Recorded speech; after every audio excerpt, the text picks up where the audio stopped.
voix de jeune lamɛnbaga cɛ muso denmisɛnnin fara maabakɔrɔ kan an ka foli b'aw bɛɛ lajɛlen an bɛ foli di an filɛbagaw fana ma minnu b'a lajɛ réseaux sociaux kan diɲɛ kɔnɔ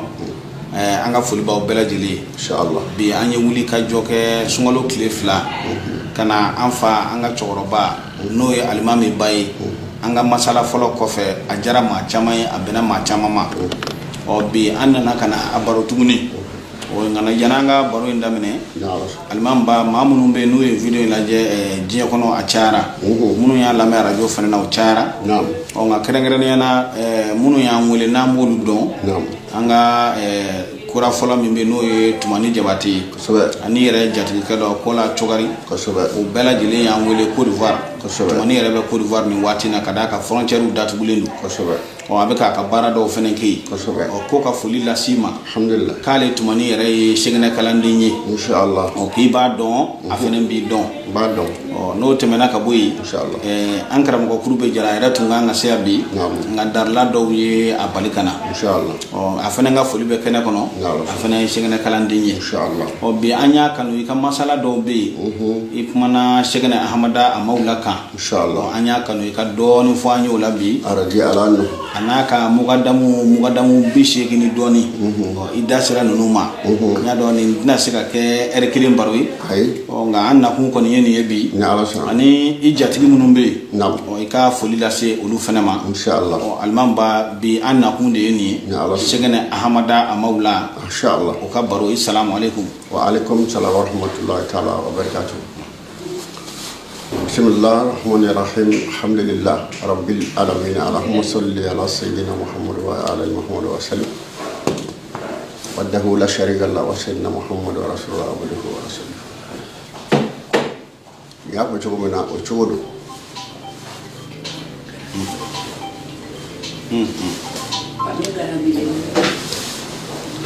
Ya pam. Ala ka ni dɛmɛ. Amin. An y'a fɔ cogo min na an y'a daminɛ ka sinsin dali masa tɔgɔ barikama ka sɔrɔ ala kira kan ɲɛnamaya ni lahara bɔ kungo ye ale de ta don ale de ye kɔsɔn ye kɔsɔn b'a la an bɛ min fɔ an bɛ sɔrɔ ka kuma daminɛ kuma ka jugu ni fɛn bɛɛ ye kuma ka ɲi ni fɛn bɛɛ ye bari kuranɛ ye kuma ye foyi ma ye kuranɛ ye dabu 114 jiginna bɛɛ bɛ kuma bɛ min kɔnɔ o ye kuranɛ de kuranɛ ka ɲi kojugu a ka di kojugu nka min ka jugu ni fɛn bɛɛ n'o ye kuma ye fana kuma n'i y'a fɔ i y'a fɔ maa min ma o tigi bi sa e yɛrɛ bi sa nka kuma in de ye donc n'i ye kuma kɛra n'a ma ɲɛ donc a kɛra kojugu ye quoi awɔ o la kuma ma ɲi an bɛ dugawu kɛ ala ka kuma ɲuman don an da ala k'o kɛ ala kira kosɔn i ye minnu fɔ an jatigiw la ani kanubaw la Tumani ye Tumani min fɔ Tumani Sidiki de don ni maa min kɔni kɛra k'a kɛra sɛgɛnɛ kalanden ye ne bɛ mun fɔ i ye n m'a fɔ a ka diya bɛɛ ye dɛ nka n bɛ tiɲɛ de fɔ tiɲɛ kɔrɔ tɛ ko i ye min fɔ fɔ ka diya maaw ye n'i kunna ka di bɛɛ walahi i bɛ kɛ sɛgɛnɛ kalanden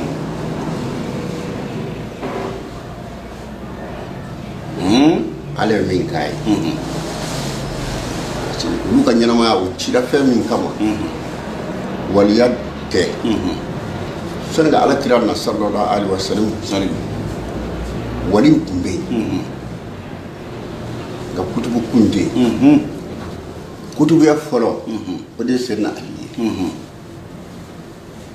ani kira denmuso min ye Sɛdina Ali muso Fatumata Bintu kutubuya o mɔgɔ fila de olu de fɔlɔ la ka kɛ kutubu ye sani hadamaden wɛrɛ ka kɛ kutubu ye jinɛw minnu ye danfɛnw ye n'olu ka ca anw hadamaden ye ale hadamaden bonya kama jinɛw dama kira ma ci ayi u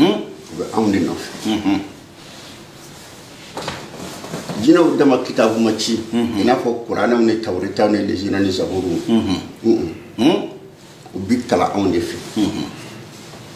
an ka karamɔgɔ minnu tun bɛ yen ni jinɛw bɛ kuranɛ kalan u bolo olu dɔnni don jamana in dɔnnikɛla ɲɛnama kodɔnna bɛɛ fɛ kalan b'a dama tɛ dɛ kalan tɛ kodɔn ye kalan bɛ kɛ mɔgɔw de fɛ mɔgɔw bɛ kalan nka kodɔn ala de b'o di maa ma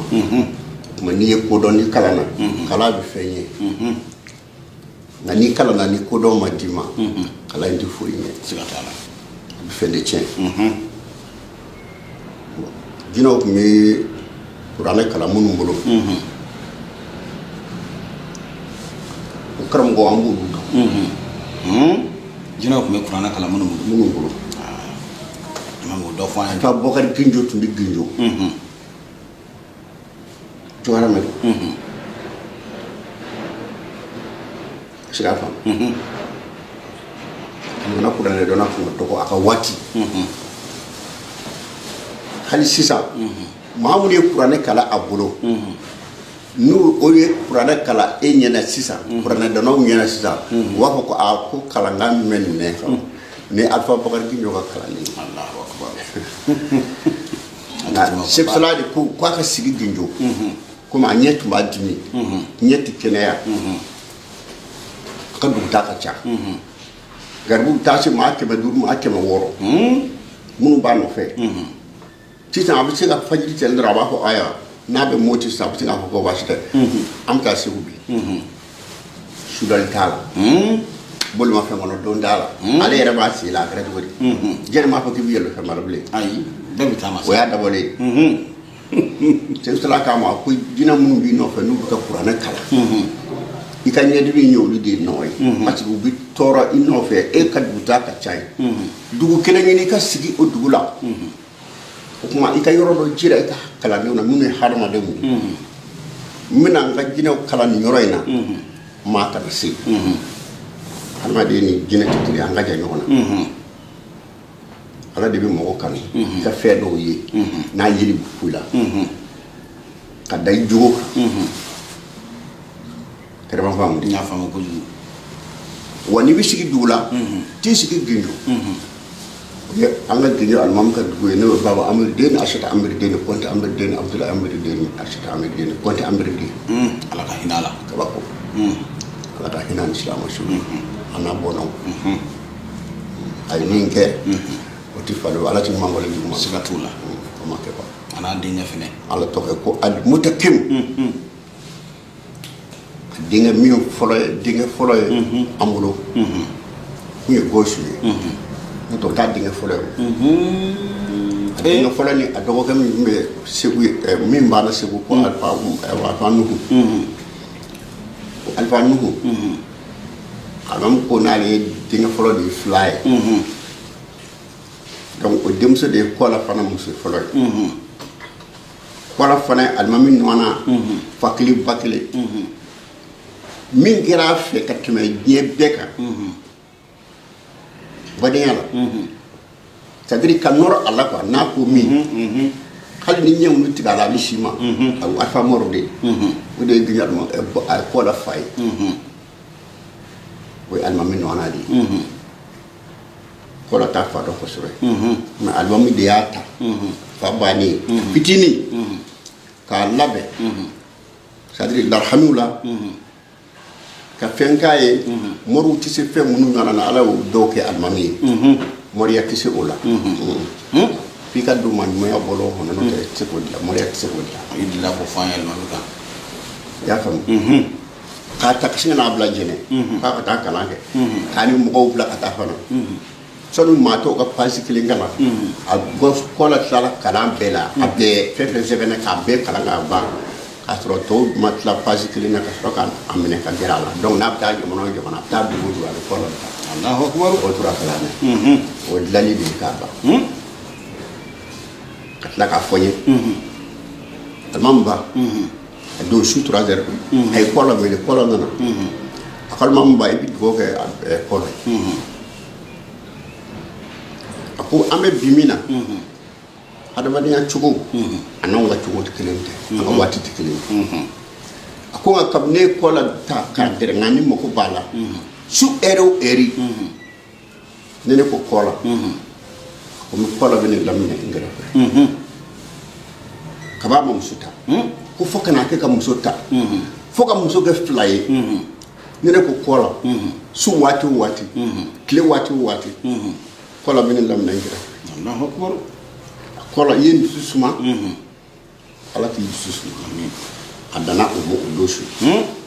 o karani men Allahu tu 3 heures du matin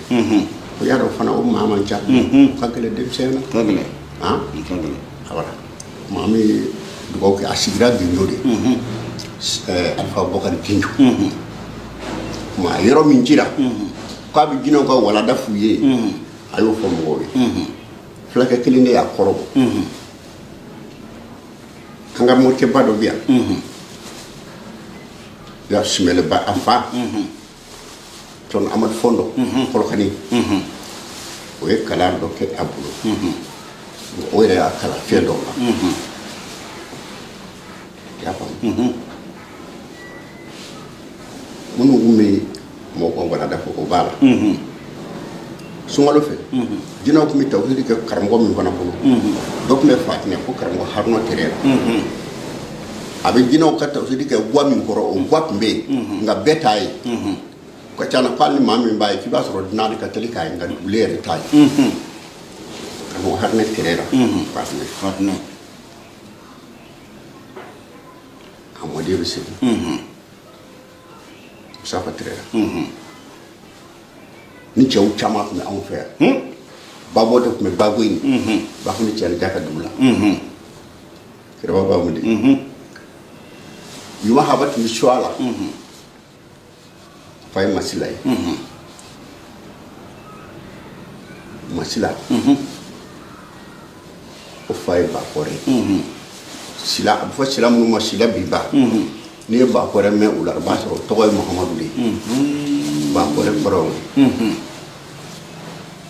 olu ka kuranɛ dɔnni ani olu ka nafolo ni masaya o tɛ bi ko ye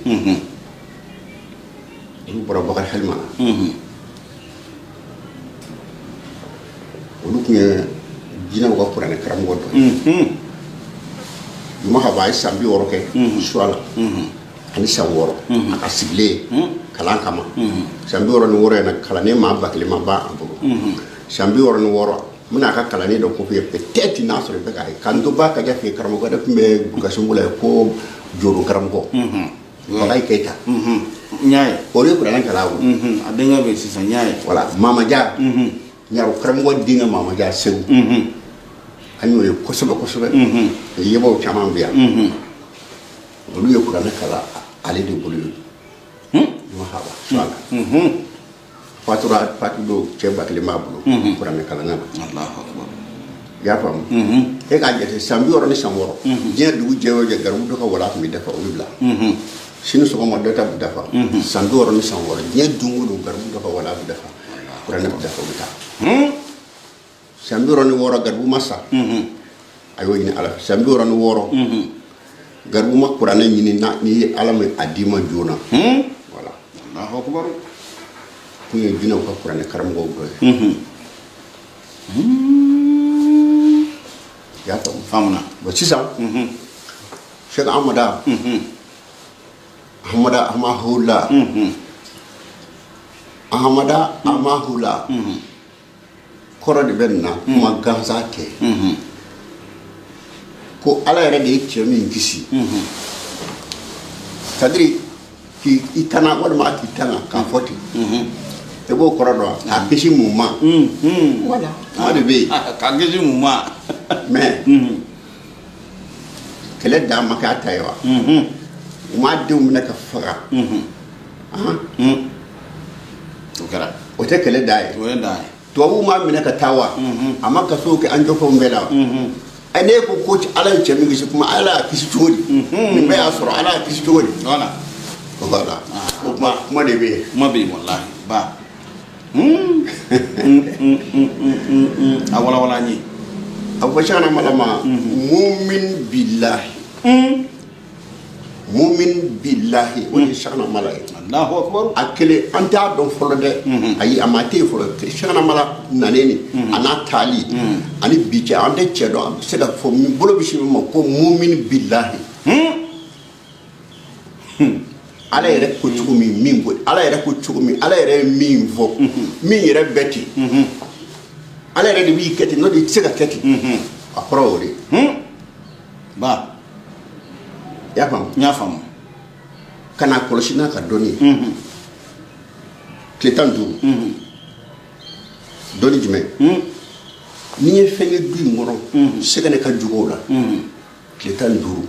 min tɛ bɛn sariya la mangorofo ni bidaya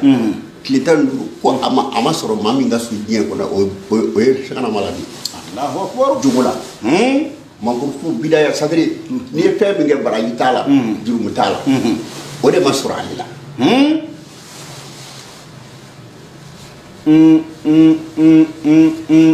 ba o ma wala wala ni teliman b'a mun de kojugu o de ye Amadu ye tɔgɔ de Amadu tɔgɔ yɛrɛ de Amadu Cheikh Tidiane ale de ko fɔ sani dugukolo ka meleke salati fati ye min maa min ta ye sahana mala de tɔ Cheikh Tidiane radiyallahu anhu Cheikh Tahara radiyallahu anhu Cheikh Muhammad Lakadare radiyallahu anhu Cheikh Ahmad Wula radiyallahu anhu Allahu akbar wa taala ba Cheikh Tidiane san 80 de baro Yamé bangena 1730 a fatura 1810 ayna madi way Algérie de koy Algérie tu wili a wati ko ayna madi ba kuma Cheikh Tidiane bangena aka Qur'an karam go beto be mulu ay kitab karamun mul olu to be mulu nangam tisho bela an ka laɲini tɛ sɔrɔ bi a ye kuranɛ durusi a yɛrɛ donna kuranɛ kalan na san 7 nka ale y'a durusi san 7 a sigi san 7 a ye kuranɛ durusi ka don a san 7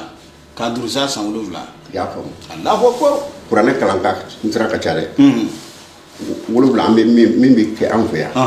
warisi b'a la Kaluna bɛ kuranɛ na Alisa b'a la Ibrahima b'a la est-ce que a faamu kojugu nin bɛɛ kuranɛ nasiraw ye dɔ bɛ nin kala ɲɛna sisan ani dɔ bɛ nin kala ɲɛna i t'a faamu parce que kelen tɛ o mais a bɛɛ ye kuranɛ de ko ye nin bɛɛ a direct ye nin chakana bon Cheikh Tidiane y'a durusi nin fɛn na ninnu bɛɛ kan 7 in bɛɛ kan k'a cɛɲɛ a si san 7 ka kitabu bɛɛ fara ɲɔgɔn kan a si san 17 a banna sɛbɛn bɛɛ dɔgɔtɔrɔyaw bɛ o la scientifique bɛ o la a y'o bɛɛ fara ɲɔgɔn kan a si san 12 donc ni ala ka dɛmɛ tɛ o tɛ sɔrɔ o kuranɛ yɛrɛ tɛ se kalan ma fɛn ala ma di ma a bɛ se ka kɛ a papier ka ca a jateminɛ kɛ ka ca mɔgɔ bɛ se ka kuranɛ kalan cogo di ka o bɛɛ bila i kun na ni ala ma di ma i tɛ se sa i tɛ se i tɛ se o c'est-à-dire ni ala y'a di ma kɔni i yɛrɛ kan ka dɔn ko ala ye fɛn dɔ k'i ye i delila ko fɔ ka bɔ fitiriwaleya la ko ala y'a di ma ko kɔlɔkɔlɔ ko tɛ voilà o la ale ye wurudi minɛ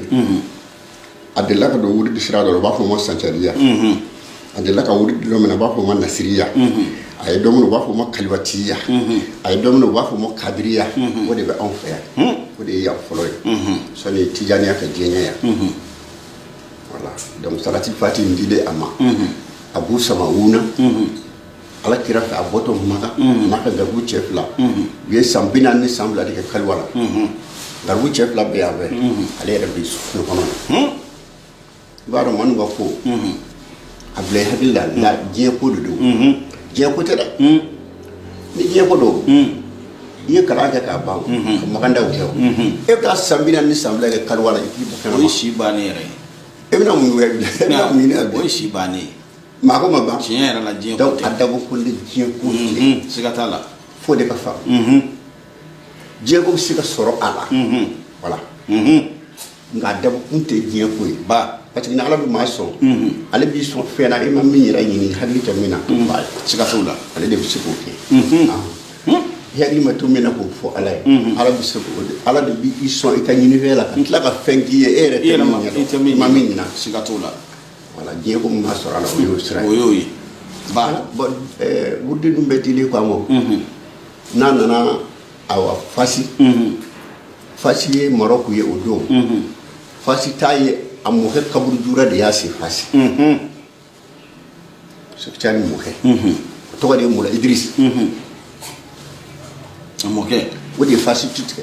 ulu no wa assemblée ngam gori borano yema biolo bla ba cherfu la dungile saudia Allahu akbar ko genga boy ma biolo bla ko mo de fa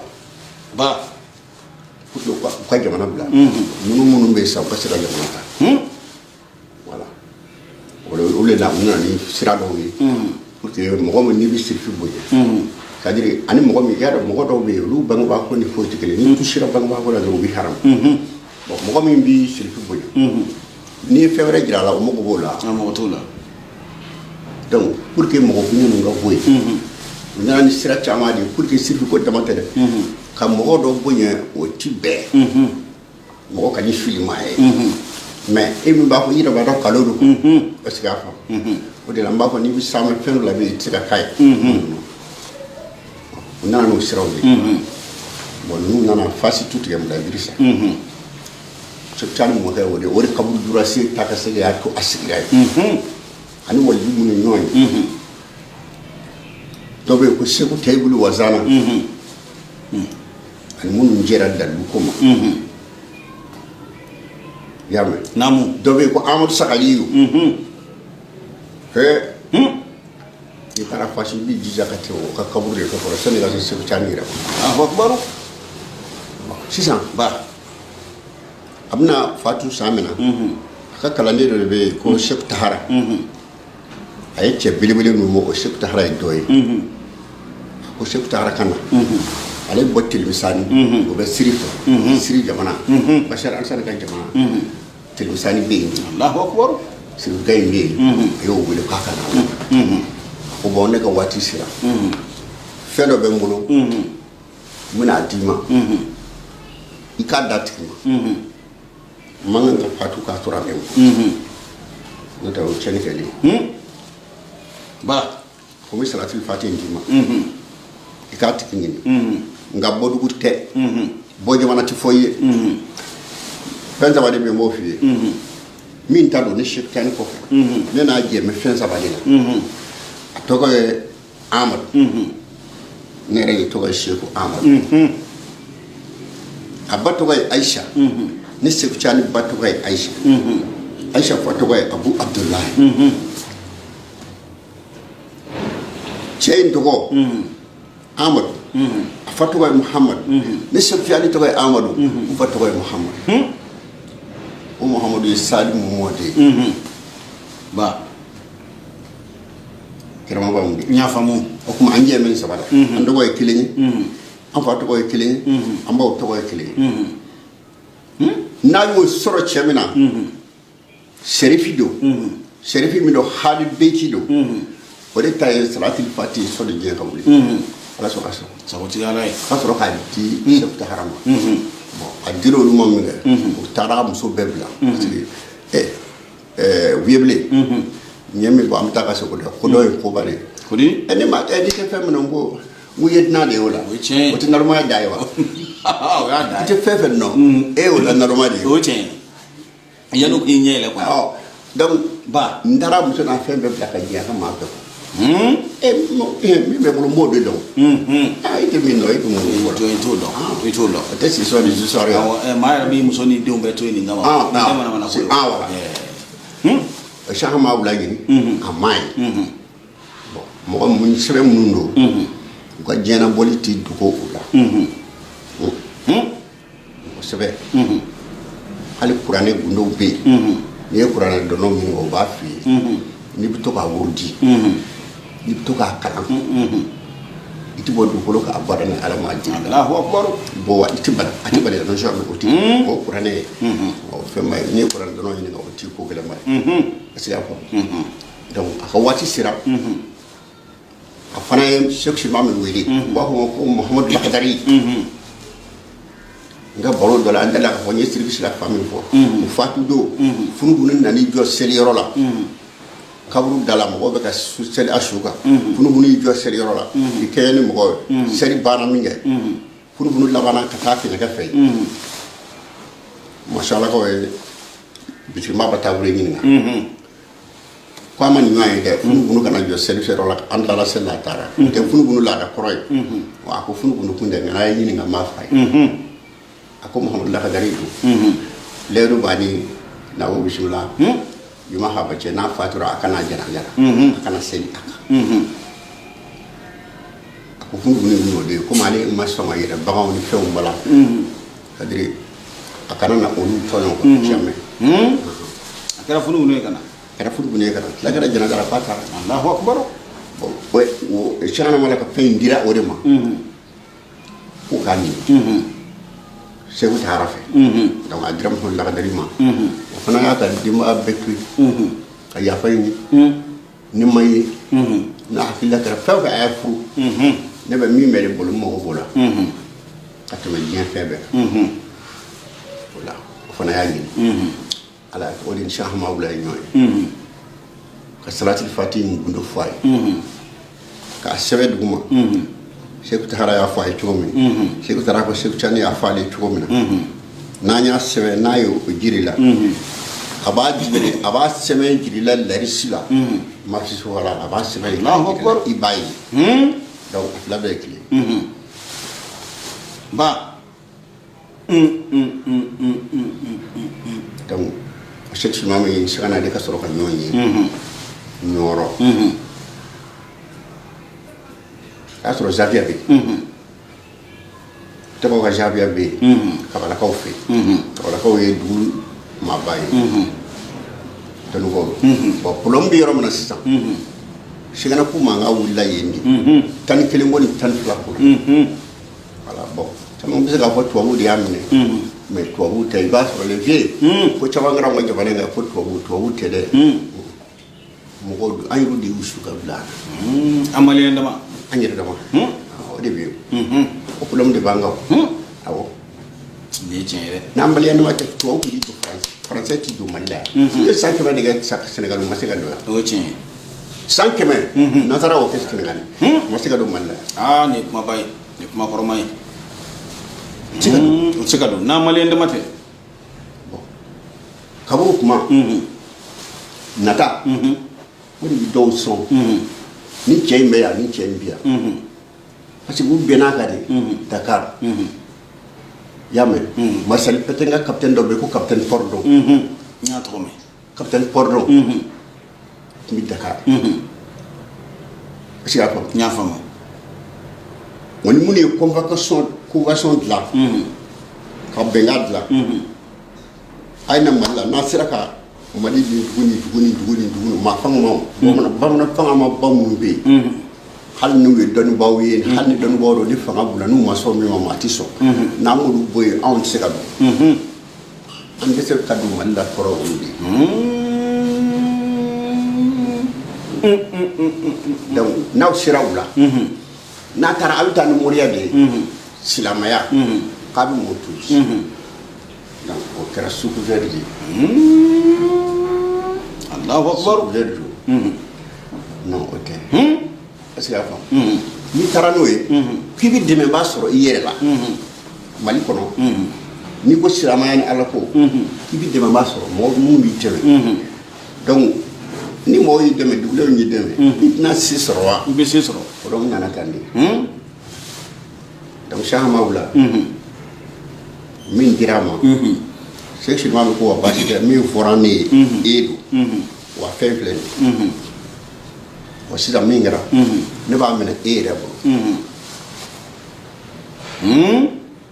parce que ne ta tɛ a dira ne bolo ne k'a tigi ɲini kalifa de don mais e de y'a tigi mɔgɔ minnu y'a minɛ ne fana bolo ne Cheikh Sumame bolo n y'a f'u bɛɛ ye a tigi ma ye fɔlɔ ne b'a d'a ma bari fɛn ɲuman don nka n'a tigi yera a ti dogo maa t'a yɔrɔ fɔ maa ye ne b'a ye a tɔ komi tile donc a bɛ taa ka wurudi kura y'a tigi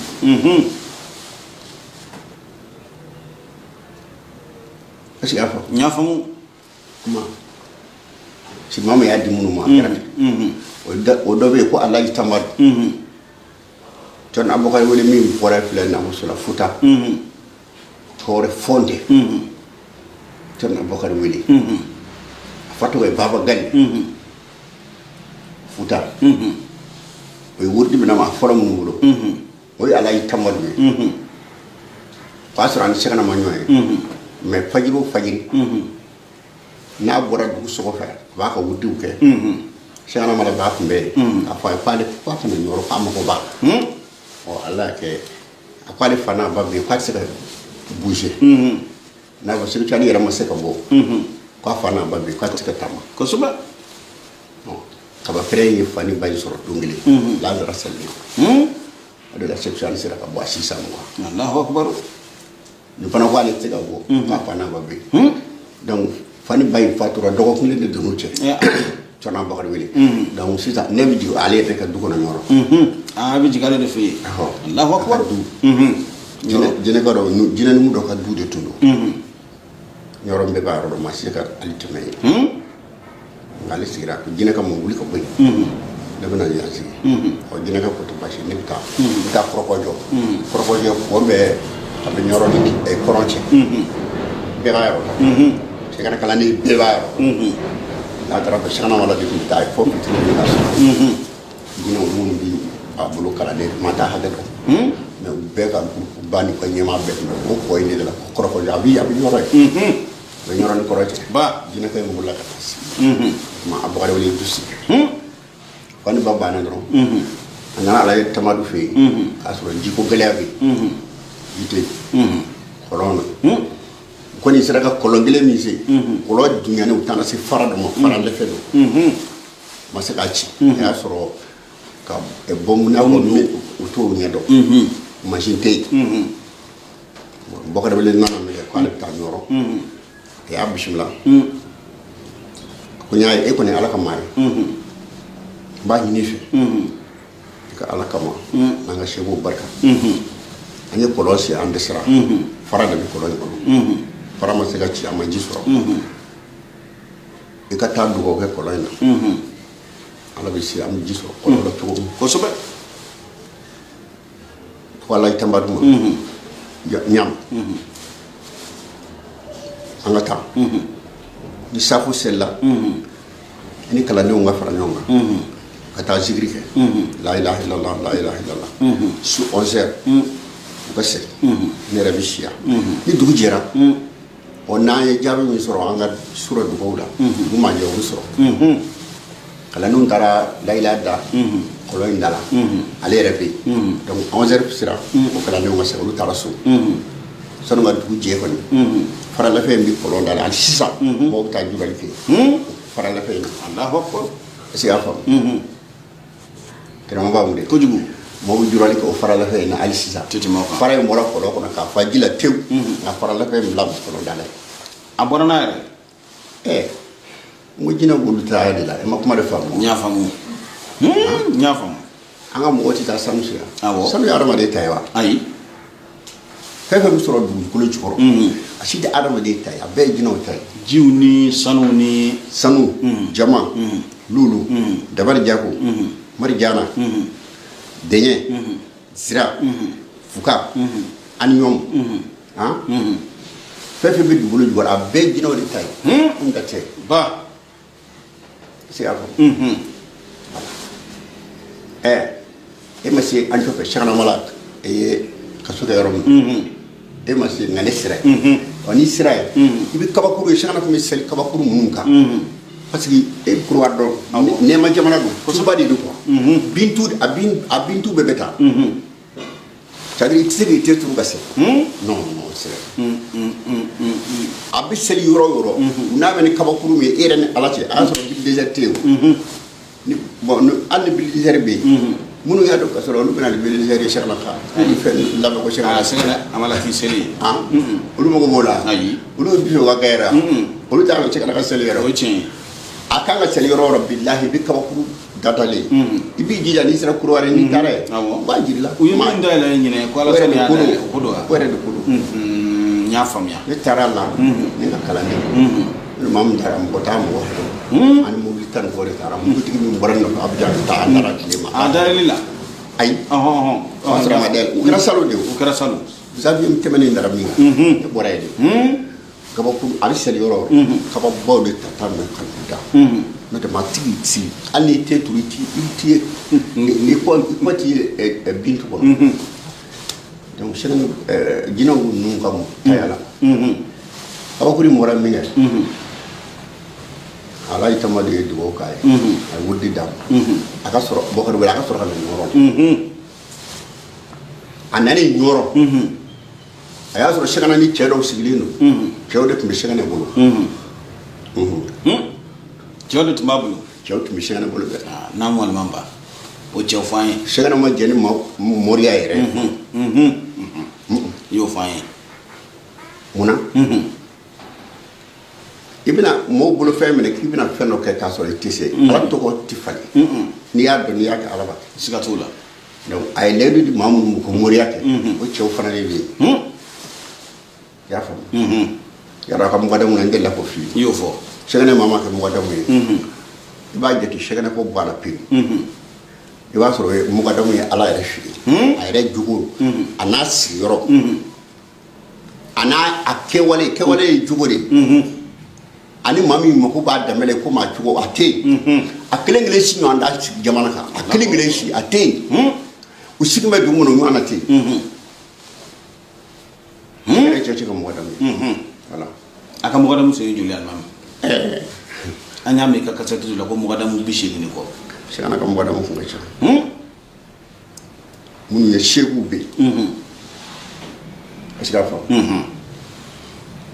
sahamaw la tɔnna bɔgɔdawele nana ka na sɔrɔ ani cɛ minnu sigilen a ɲɛ dara sɛgɛnna kan a bɔra kɛrɛfɛ ka t'i sigi sɛgɛnmaw la filɛ k'a filɛ k'i jan ka yɛlɛ k'i da tɔn na a m'o bɛ dɔw ma k'u bɛ wuli k'u b'a minɛ ka a yɛlɛkolo ci a la a kana wuli hali ka bɔ a nɔ na a y'a to a ɲɛ bɛ minɛ aw ɲɛ t'o la aw b'a fɔ k'a yɛlɛ ja a kirina de a bɛ f'o ma ko jazibu dɔnnibaw fɛ kanu fɛ kirina hali sisan ala kira ni mɔgɔ ɲumanw bɛ réunion mun kɛ larusi jukɔrɔ juma su ale bi wa bɛɛ ta n'o réunion dabila la don o don an tɛ si yan n'o fɔra ye donc ne ma kan ka fili k'a ka bɔ ten kɔrɔ an tɛ si yan a bada ala t'o kɛ fiyewu mɔgɔ diɲɛ bɛ fu de la ayi alimami nin fɔ an ye dɛ mɔgɔ bɛ fu de ala de fu de la ayi ala fu tɛ ala fɛ yen minnu b'a fɔ diɲɛ fu i ma faamu de koyi ayi diɲɛ ti laban de nka fu tɛ koyi a ti laban de voilà n'i kɛra fɛn fɛn y'a kɔnɔ a ti laban n'i kɛra nafolotigi a ti laban n'i kɛra masakɛ ye a ti laban n'i kɛra dɔnnibaa ye a ti laban o de la a faamubaliya kosɔn kuma fɔcogo la ko diɲɛ fu ye fu tɛ dɛ a fuya yɔrɔ minnu b'a fɔ ko fu don a kɔrɔ y'u tigiw fɛ nin de ye parce que a ti laban ne tɛ a ma ban jɔnni bɛ yen masi a tun fɔ de ko i tun bɛ yan a banna donc a fuma yɔrɔ de ye nin kuma yɔrɔ fɔ kun de ala tɛ fu la dɛ safa bi ɲɔgɔn ɲɛ kɛ réunion juma su o juma su kira ni namuso la a ka kutubuw bɛ réunion kɛ ani waliyu mu kasifirunaw i b'a sɔrɔ kira yeli tɛ ku dɔw la ni kira nana ka na sɔrɔ réunion sigilen don réunion kuma tɛ kɛ n'ale mana ma minnu fanga ma bon olu bɛ kiri donc i b'a sɔrɔ réunion bɛ kɛ k'a ban olu tɛ wuli fɛn min fɔra réunion yɛrɛ la o t'a dɔn o bɛ ɲininkali de kɛ sa y'a ye dɔw bɛ yen o bɛ réunion kuma daminɛ a tɛ laban k'a sɔrɔ o ma kiri ɔ ni minnu bɛ sigi ka kuma fɔ k'a ban ni olu de bɛ se k'a lakali maa ye olu fana b'u danna bisimila nka de yɛrɛ tɛ juma su o juma su hali sisan ne de tun bɛ ne ni Gindo alimamu c'est à dire n t'a fɛ ka n lagosi a la n'o tɛ kuma bɛ tiɲɛ alimami dɔɔnin fɔ an y'o la Mahamadu Bunu Maliki Maliki Bunu Yusuf kuri jɛngɛ kunu wɛrɛ septembre dari mɔden ani duguri mɔden a bɛ sa don min a ɲɔgɔnna tɛ cɛw la n jɔ alimami basimila dɔ tun b'a bolo bolo ka cɛsi maa baara ye a bɛ sa don min fo Gindo alimami i bɛ basimila dɔn a ye n t'o dɔn bisimilahi rahmani rahim kabako an bɛɛ dun bɛ se k'a fɔ dɛ bisimilahi rahmani rahim kuranɛ bɛɛ tɛ dagili de o y'o ye an da ko kuranɛ nafolo zawa n'i ye kuranɛ kalan i t'a kalan awɔ zawa ma jugu n'o kuma b'a Gindo de nɔfɛ ba ya nu gaira ba kala nu gaira do numu kera bi to kala la ko ngo manu masa a wo sara ko da ma kala lo ta da kala a ba kala an ta me jenjera ka modla a chena nu ga sile la re purana a ba da se ka ko nyano ai sin fula ya beti o fana se ka foi karo ya fam akiri bodi ala bokare wele nyoro se kana nyekoro se kana taliko wala atara fra kolom ni nyoro nu bi jiddu ne ala atara fra jiddu naw ngana se kana bokabi na isi tudemi se kana demi bokabi o bokabi na to sena se kana so ka mukadam do wele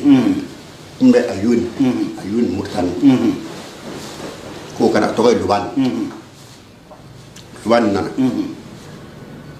ako ni wele mo do na aiche na no wele nyoro chamu bile juma misirla na bo wajube chamu mo betu mala ni islamo ko ministre mbe chorno hari cham ministre tubabu ya ba mu ba fo mo umur ash adilla ka kuma info ngane ya ma me ka nyaada ay to ko de chorno a to ko de umur ash ya fam an chorno sey ba nyoro awu chena ni wele afana nan ay lu bani wele wa xam ko dami bon taro lu bani valeur fana fi arma de dambe ni valeur di bodo valeur ni dambe te fuyi bi bar nyama mi ge bi bara mi ge de e ka dambe bi soro kono ni de min gara ici no yi lati ndi sono mo fama sono ma ne rek ci soma o kuma o fana bi ke dambe a fo ga sura ga sura ga ro ba fo mo nam tumazib o sura ka sido o sura ka olu ga se bon olu mo te ma jema shi la doni no ma shi ma to fana njati muso alim hafitu chama be olu de ka faso kono muso che ko te de muso alim hafitu olu de ka so ba tumazib na change sona sha ma wala se kana maro olu fara mo ti donna parce que sona mala ko doni bi yorom na ko kala ya masi kala te yoro do kala bi yorom na ko don ti tay ale ti temele Allahu kelem dew ma ni mo dam yi ma badu tam ti do kana mala ya wele se kana mo dam do kan ni yoro ngam mo nani wele ka soroga chona bokari wele kwa kan anana ako wonya umana ni wele shirinya kuso diepu shirinya awdido adama dengoy woni allah ko fottitiri woni la ala kira sallallahu alaihi wasallam ko ku nanana abu mawdi wele sabo wele anga ka chudi ngada jiwla be abi ama amogo bi kemo c'est-à-dire adama diati ti tangi bi bolo ni mawte tingina bo foi ti bolo ini ni mawte en joni ba en joni ite fuyi en joni ite fuyi hada mande ko ni fo mawde ka kilade ba kele do tuna ala kira ka sallallahu alaihi wasallam ko kanda ko kele kafru tuna aisha bo fara nyama ambaka ko dis adama de ngodo ngay bula be way bani ala ci mim mana ma batte ma donente ma felerete awa ma ka taka ko Sulman Farisi o do ko ala tira nene do ambi dinget amsa mo ko ta dingo bi jira mo ko la Madina ambi dinget ke kam Madina lamini dinge ba so ci ka buli ka do dinga mi o kuma dinget tera se fama no e kulu be fama be am talati bu blay nu ka sotu boy bay kele febe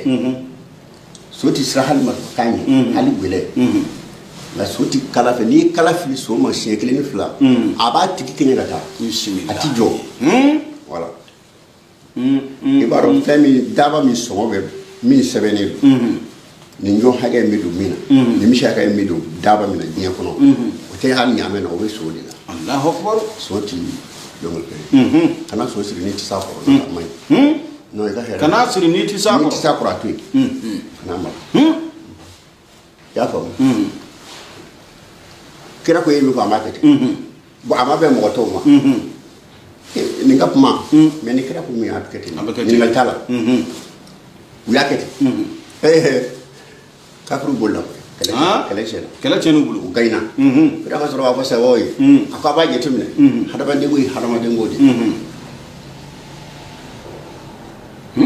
kana jom gona kana nyebo mo gola kuju sebe tigi setigi ma ko ga adama de ngodi tiga fere wala dam ona e karay ni aw wele cenani noro ya na Cheikh Ahmaoula lubana ni wele nga kala ne de boram awa futa kana hore fonde John Abubakar ajamu wele wele flaka de do bila la kele nyama yala ajarula fa ko ko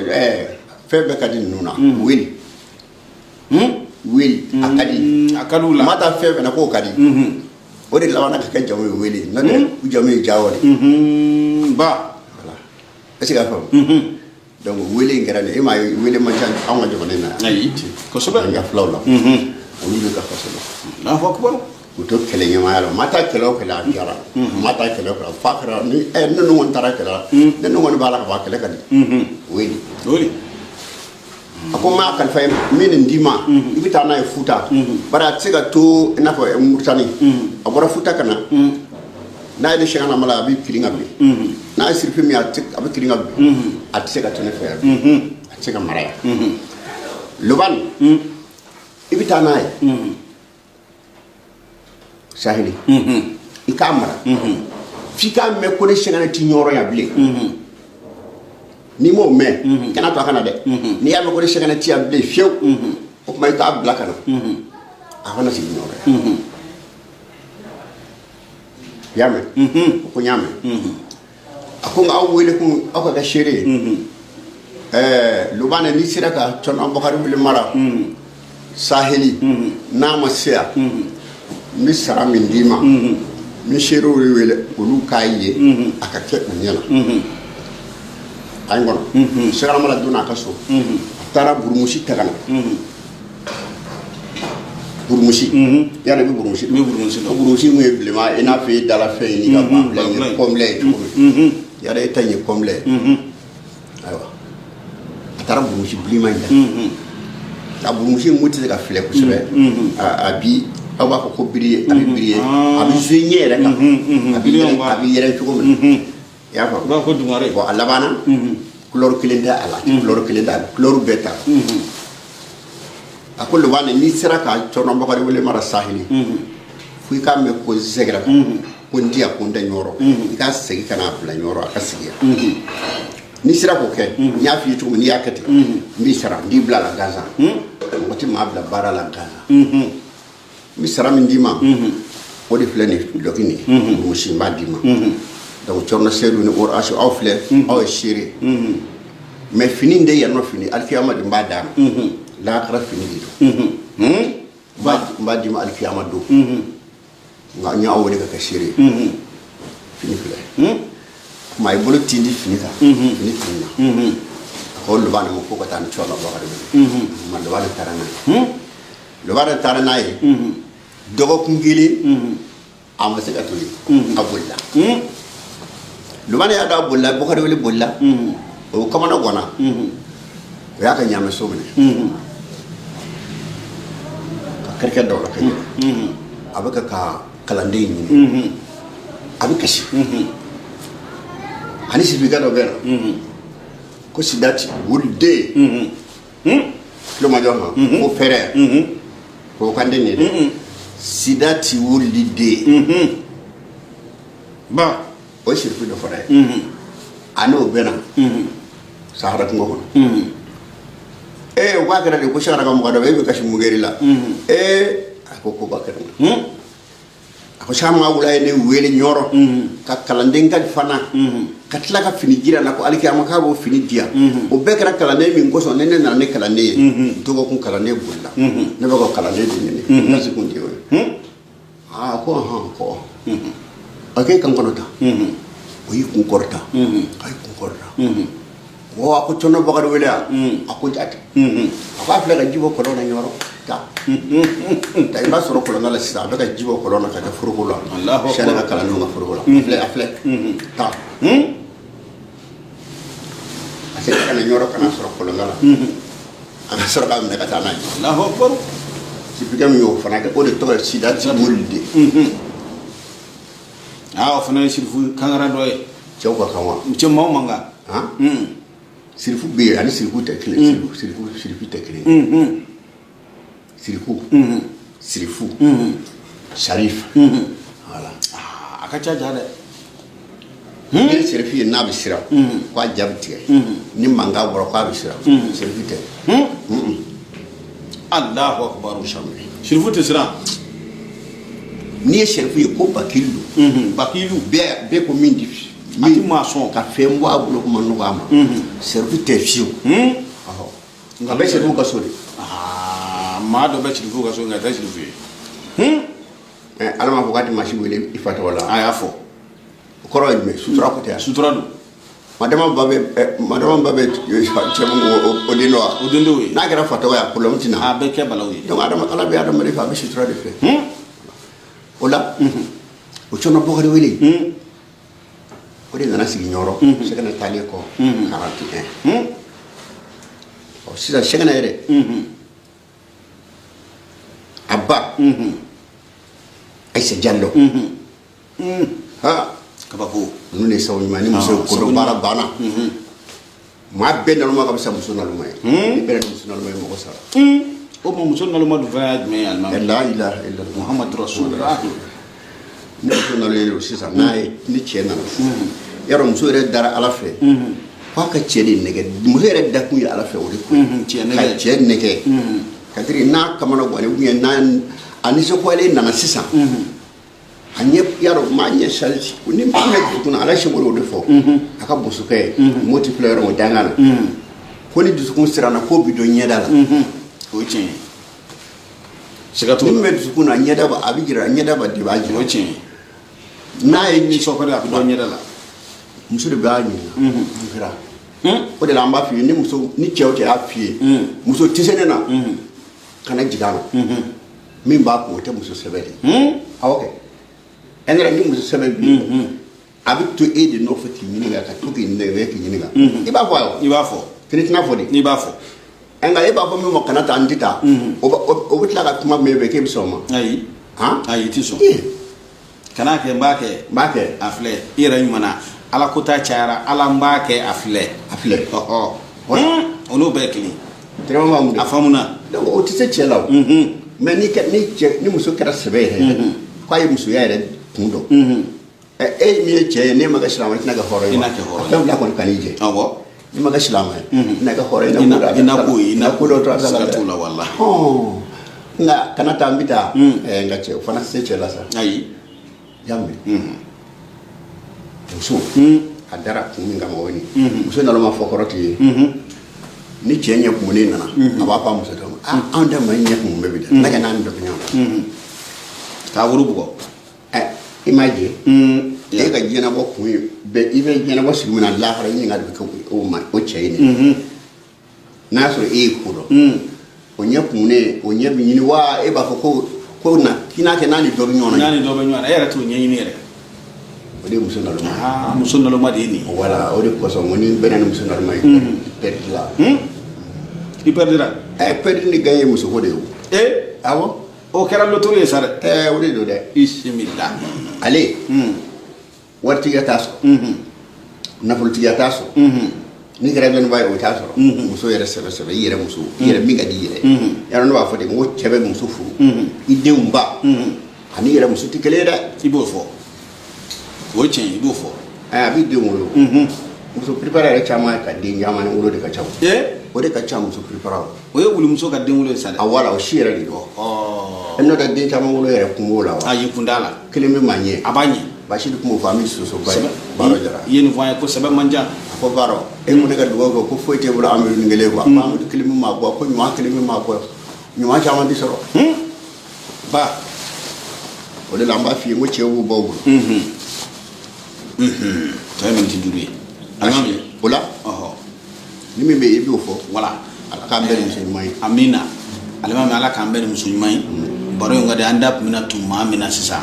o ye sɛgɛnɛ ahamada amawula a yɛrɛ ba min kɛra a ka diɲɛnabɔ sababu ye Ayisa Diallo ka bɔ Filadugu ka bɔ Filadugu Bangasi Seriba tun bɛ Filadugu min na voilà Allahu akbar n ye Bangasi Seriba Filadugu fulakamalen dɔ ye seli fila faraɲɔgɔn kalo min tɛmɛna a fulakɛ in ye wele Kaye kin dɔ bɛ yen ko Diyala denmisɛnnin don Fode Jakite tɔgɔma don Fode Jakite olu ye Filadugu kɔ kalanden fɔlɔ minnu ye siraden kungo ci ka siraden bɔ a la fɔ Ɲɔrɔ o y'ale olu ye Filadugu kaw de ye est-ce que a faamu n y'a faamu Fode tɔgɔma a denkɛ den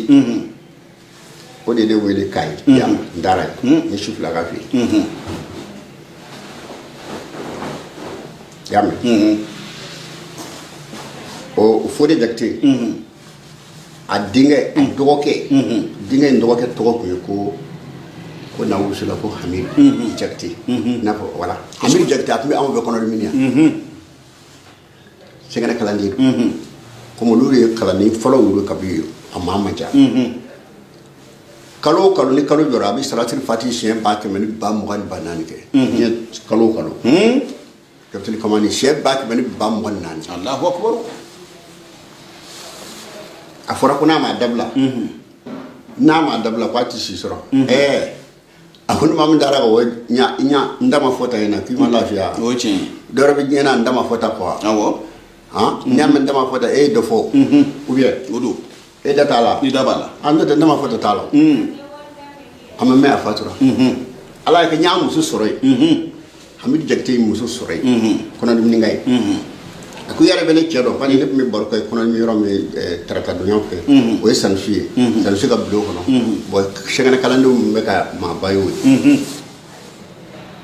i y'a faamu baro wulilen 2 heures a ne wele Jeli Usumane Kuyatɛ min bɛ yan o tun b'a la ani ka petini Demba min ye n taama ɲɛ ani Karimu Tarawele ani Fode yɛrɛ ka numukɛ a y'olu de bila ka na ne nɔfɛ ne n'olu de taara Kaye musokɔrɔba ye ne wele a k'ale man ba n'an y'i ka kuma dɔ cɛ d'i ma a k'i ye ne cɛ dɔ kɔnɔdimi an bɛ Jakite n ko a ko nka ne y'a mɛn e de fɛ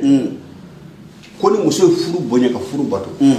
ko a tɛ dɛsɛ ala t'a dɛsɛ a bara dɛsɛ ka taa se ko a ka taa jɔ ka saraka de deli nkalon dɔ k'a ma furu bonya a ko denwolobaliya ti muso si bali ka balo fo ka taa saraka deli fo ni bana b'a la ne yɛrɛ fa ko kana musokɔrɔba saraka deli la sɔn fo ni bana b'a la a ko alimami ba ko ne tɛ kɔnɔ ta cogo dɔ filɛ ne min kɔrɔ bi a ko ma deli ka kɔnɔ ta jango ka den wolo n t'a dɔn n t'a ɲɛ dɔn a ko nka i bɛ du in kɔnɔ bi ye su filanan ye jama min bɛ yen i y'o kɔni de ne kɔ i gɛrɛ i ka muso ti yan min bɛ da sigi u bɛna ɲɔgɔn ne de kɔrɔ parce que du cɛ fatula a nana ni ye a bɛna kɛ don a ko ni da bɛ sigi ne de bɛ wele o kɛ kumakan laban ye mun bɛ tɔ min bi ma a ko wa ne balimaw cɛman n'a musoman ni min kamana gɔnna fɛn min na a bɛna fɔ ne de ne de b'a dilan nka ne ma kɔnɔ ta fɔlɔ dɛ ba o kuma ala ka n'a dɛmɛ amina yarabi kuma o dɛmɛw tɛ wa an bɛ sira la inshallah awɔ n'ala sɔnna inshallah sini kɛnɛya min ala ta ye n'ala y'o d'a ma amina fɛn caman bɛ sɔrɔ inshallah ala ka n'a wasa an bɛ hakɛto ɲini kɛ an lamɛnbaaw fɛ bi baro in bɛnna heure 1 ani minute damadɔ nka n'ala sɔnna a ma don wɛrɛ alimami ka baro ye min ye akuruni ka sɔrɔ kuma dɔw la voyage ka ca Segu Bamakɔ o tuma an bɛna to k'a kɛ an bɛ waati caman baro hali n'an b'a bila k'a tɛmɛ radio la hali n'an yɛrɛ fila kɛ don min na o tɛ kɛ baasi ye alimami k'i fo ka dugawu k'i ye i jatigiw k'u fo ka dugawu k'u ye an lamɛnbaaw an'an filɛbagaw k'u fo alimami maaw mago b'i ka dugawu la i ka fatiya i k'o d'a ma an ka ko in kun ɲɛ an bolo diyalen don. Bismillah rahman rahim alhamdulillah rabbil alamin allahumma salli ala sayyidina muhammadin fatih ma khaliq wa la qatib ma sabaqa nasr al haq bil haq wa la hadi ila siratika al mustaqim wa ala alihi aka qadrihi wa miqdarihi lazim amin ala ko kay amin allahumma salli ala sayyidina muhammad radan ma fi ilmillah salatan daimatan dawamin mulkila takaharu limal ilmi sebti jani rek min ngay sali salatil fatika damo fo salati fati ka ma ko salati ni adada ni blasa ka to ne kelema ba bebo ba abeb so may salati ni adada ni muruba ko dalay sal koroba sal dafije ni fere mi di mo ni bale ka wurdi be je may ma sali mi nga fara nga ko yoy se ga fi allahumma salli ala sayyidina muhammadin asabiku lil kalki nuruhu wa rahmatan lil alamin zuhur ya ikira jasa ya badlegina al karamatan min digala mo sal sarafil musallam sallallahu alaihi wasallam ay woni tun al mambaye baro gana mi ngabi o de shigana ahmada maulay aka ambe doore na la sona ma ka to benga sallallahu muhammadu